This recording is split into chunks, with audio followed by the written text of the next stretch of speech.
বিপদ আপদ দিয়ে আল্লাহ তাআলা আমাদেরকে পরীক্ষা করবেন। তবে ইন্টারেস্টিংলি মজার বিষয় হচ্ছে পরীক্ষাটা এক একজনের এক এক রকম। পুরো পৃথিবীটা একটা পরীক্ষা ক্ষেত্র, কিন্তু কারো প্রশ্নপত্রের সাথে কারো প্রশ্নপত্রের কোনো মিল নাই। সুবহানাল্লাহ। আমার পরীক্ষা একরকম, আপনার পরীক্ষা আরেক রকম, ওই ভাইয়ের পরীক্ষা আরেক রকম। সবাই পরীক্ষার্থী। কারোর জন্য পরীক্ষা হচ্ছে সে খুব অসুস্থ, প্রচন্ড অসুস্থতা, তার জন্য পরীক্ষা। ক্যান্সারের রোগী, ডক্টর বলছে 4th স্টেজে চলে আসছে, কয়েক মাস বাঁচতে পারে, এটা তার জন্য পরীক্ষা। আবার কারো দেখবেন যে খুব একটা অসুস্থতা নাই, অসুস্থতার ঝামেলা নাই, কিন্তু তার দারিদ্রতা আছে, তার আর্থিক অনটন, এটা তার জন্য পরীক্ষা। আবার কারো দেখবেন অসুস্থতাও নাই, দারিদ্রতাও নাই, তার দাম্পত্য জীবনের সমস্যা। অনেকের দেখবেন এগুলো কোনোটাই সমস্যা না, তার ছেলে কথা শোনে না, মাদকাসক্ত, রিহ্যাবে পাঠায়, আবার আসে, আবার গাঁজা খাওয়া শুরু করে। আছে না নাই বলেন? দেখেন তার পরীক্ষাটা আবার আলাদা।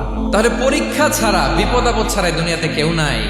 পরীক্ষা দিয়ে দিয়ে নিজেকে প্রমাণ করতে হবে। আর এক একজনের পরীক্ষাটা এক এক রকম, কারো পরীক্ষার সাথে কারো পরীক্ষার কোনো মিল থাকবে না।